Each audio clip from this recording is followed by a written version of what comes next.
Hello, this is Survival-gyver, and today we're looking at the Boruit ST12 or ST12. I don't know how you want to say that. So this is from the same brand as the other Boruit flashlights that I have on this channel, like this V15. So the V models are, if it tells you it's 1,000 lumens, figure about half that, about 500 lumens. This is listed on Amazon as the Boruit ST12 mini LED flashlight for home camping emergency with 90,000 lumens. 90,000 lumens. And it's, yeah, it's not 90,000 lumens. So, typically I'd say on most Boruit flashlights, take it by 50%. It's still not 45,000 lumens either. It's about 380, approximately, sort of. And we're going to go over that shortly. So here's an all aluminum. They tell you it's military spec aluminum casing, so it's not magnetic. Yeah, magnet doesn't stick to it, except for places where the battery might be. So there's a battery in here. It's a little lithium-ion battery. The only place it sticks. And it's an 1800 milliamp battery. 1800, I believe, if I remember correctly, they listed as, or no, okay, it does list as a rechargeable 1800 milliamp hour high capacity battery with maximum battery life of 38 hours. It's 38 hours on low mode with a full charge and a power bank connected to it. I've already ran it for 16 hours and it died with a full charge on low. So that's a problem. So I don't know what's going on with Boruit. They usually have stuff that's better than this. This flashlight drives me crazy. Not only is it listed wrong on just about everything, it's also uncomfortable to handle. So, got a little lanyard on the back, which is fine. It's supposed to be good for up to a meter if you're dropping it. So I probably just broke it at this point, just hitting my tripod. It's not particularly sturdy as far as I'm concerned. There's no rattling on it, although it does make an interesting, sounds like an air pump. So that's kind of interesting. I suppose I already tried to take it apart. The lens comes off, so you can get to the lens on that side.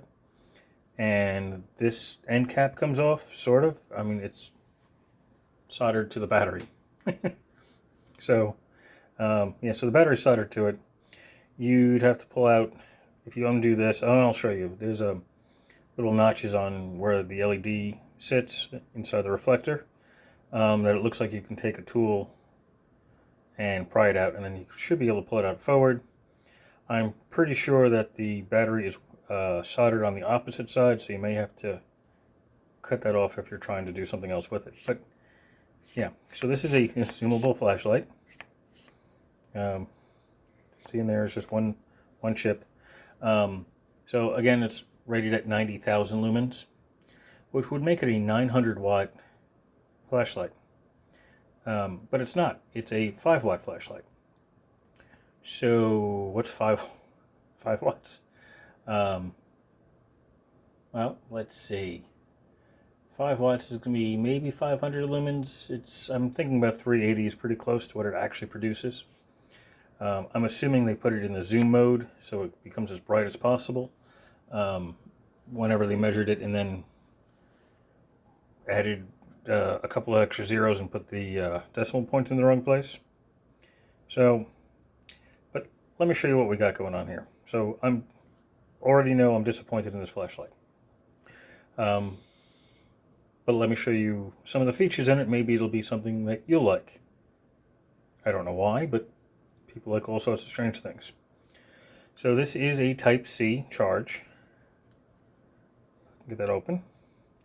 I do not recall if it came with a charging cable. Of course, I can't open up the cover, which is not a surprise. Most of these I can't open the cover on anyway. I'll use the back of a pen cap. So there it is, Type-C port. Doesn't necessarily go down flat most of the time. Most of the time you really got to push it. And then the power button is there, which also controls the modes. So if you're holding it like this, it's fine, except it's short in the hand, so it's kind of uncomfortable, and it's smooth. Like, it shows you all this like ribbing on here, but it's smooth. And it's like hexagonal here, but it's uncomfortable to hold. In the farthest position be fine. Small one doesn't get all the way across my hand, so it's a little annoying. However, if you were looking for this thing in the dark, and you're looking for the on button, which one are you going to find first? Probably the port. Probably the charge port. So,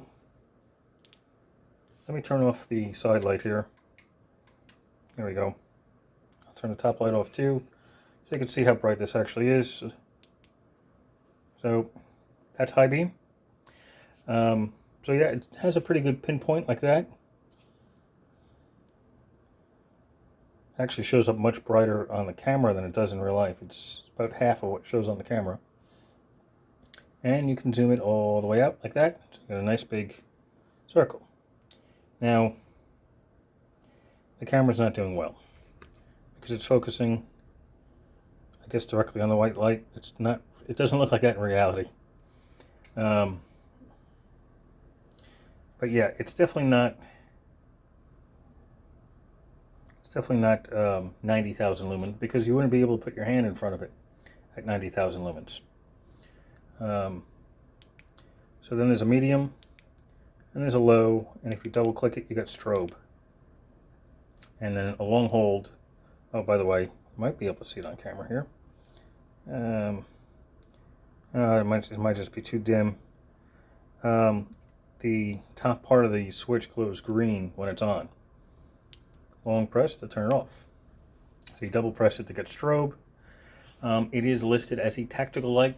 It literally says the ST12 tactical flashlight is made of an all military grade machined aluminum that is virtually indestructible, whether it's a 20-inch drop or a car run over.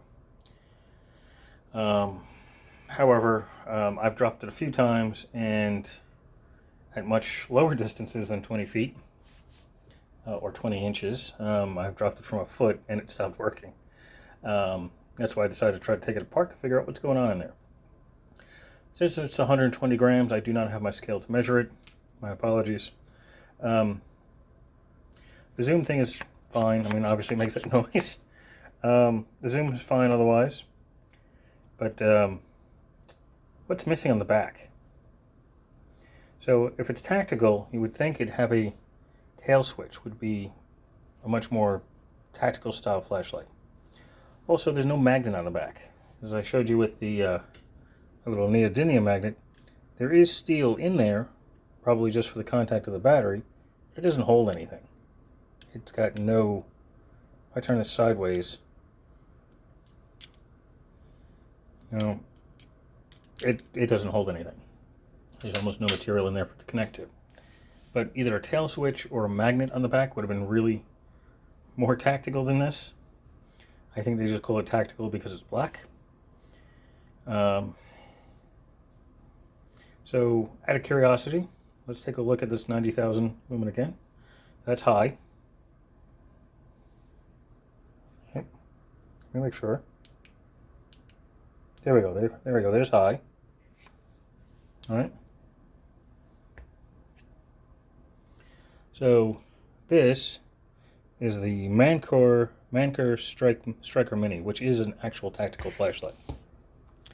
For a couple of reasons. It's got the tail cap switch on the back, and it even has...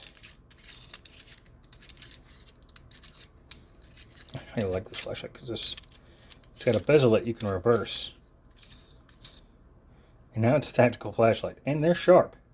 And you can make it sharper if you decided to sharpen the edges a little bit more. But the Manker is 600, and I think it's 45. It's about 645 lumens. And it, by comparison, they're at the same height. Yeah, they're the same height, and the Manker's smaller. Yeah, so that's interesting. So let's find something that's closer to the 90,000 lumen. We got the... I'm going to do the review on the Nitecore EDC25 shortly, within the next couple of days, I think, or within this week. This is 3000 on turbo mode. You don't even see it. Let me turn the side lights off again, and the top light, which is almost dead out. Anyway, so there is the brightest you're going to be able to get. This is the wide beam, and this is the EDC25 in my right hand. Yeah. So the Boruit should be significantly brighter. Should be. Because the Boruit is 90,000 lumens, while the EDC25 is 3,000 lumens.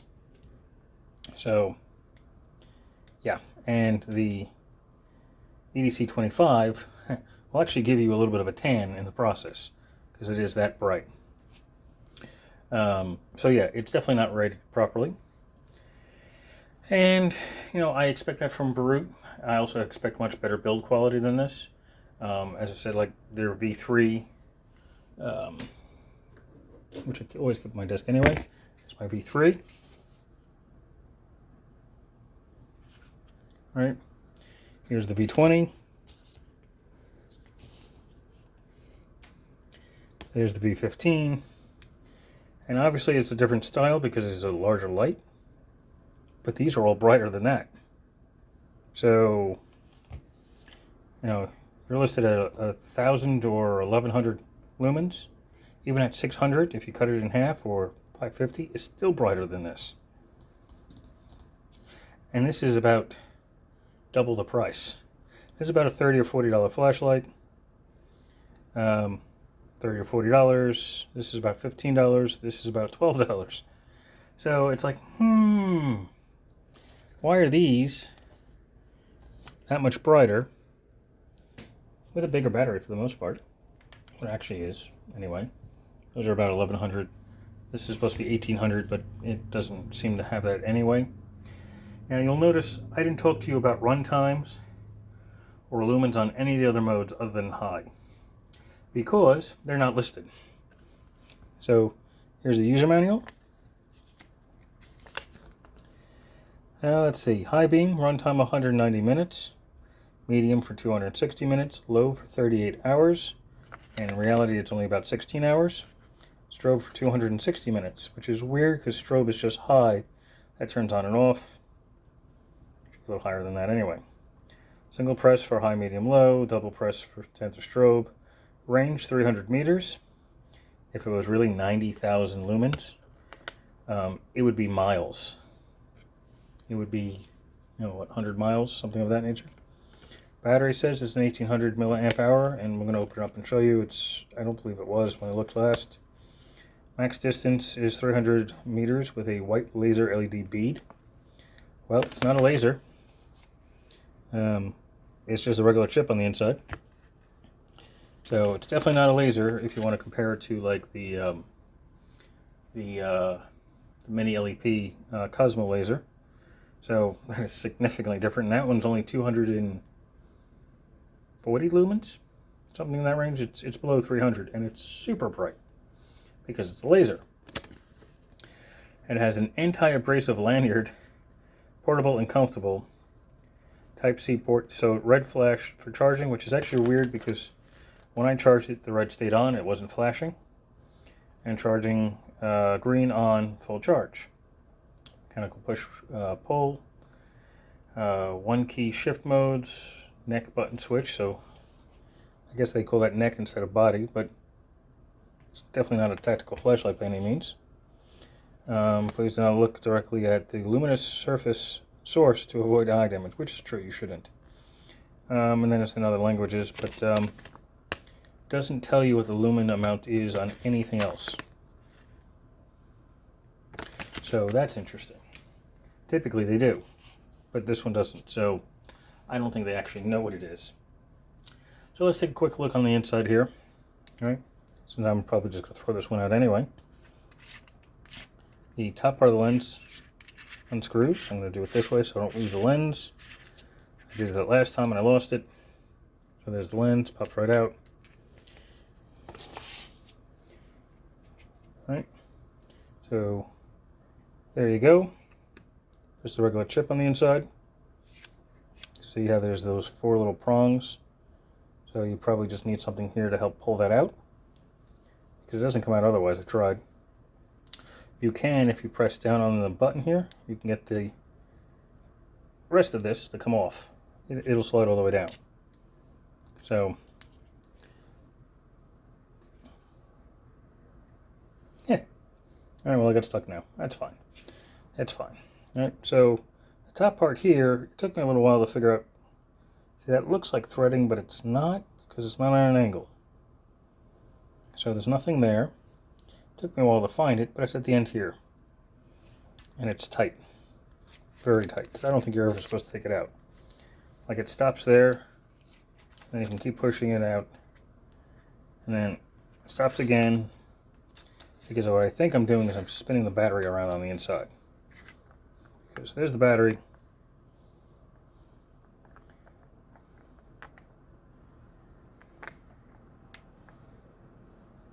3.7 volt, 2401. I can't see anything. Whoop. Oh, there we go. So it was glued on the back. Just a little, yeah, it's just glued. Can I push this forward to pop the other side out? I cannot. So it's probably glued on this side as well, because I cannot push that out. No, I can't push that out. So that's essentially what it is. On the inside here, there's really nothing there. So if I screw this back on after I just ripped it off, I wonder if it'll still work. Let's find out. I keep thinking it's a tail switch and it's not. Let's see here. Yeah, it still works. So that's interesting. Sorry for the pause there. Bring this thing forward and it's back to working again. So in that case, it'll take a little bit of a beating, but I mean, if somebody wants the battery on the inside, definitely feels like it's soldered in place on one side. It could be glued just like the other, don't know. I keep looking for the tail switch and it's not there. That annoys the heck out of me. Let me see if I can take this lanyard off, because it's driving me crazy, and I typically don't use lanyards and flashlights. It came with it, so I said, yeah, why not? So there's the lanyard. It's got the tiny little hole in the end.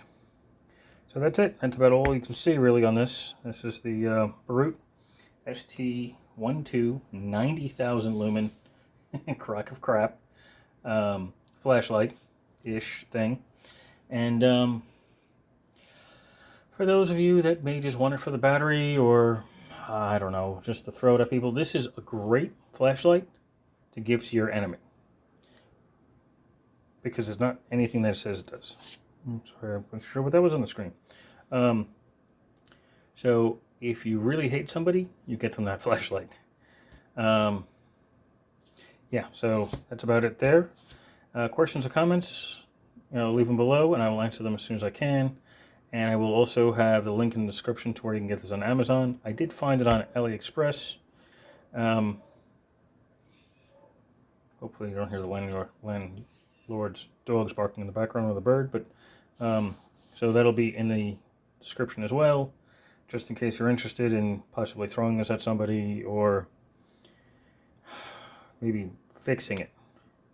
Get rid of this button here and make it a tail switch or something, But that's it. So thank you for watching, and have a glorious night.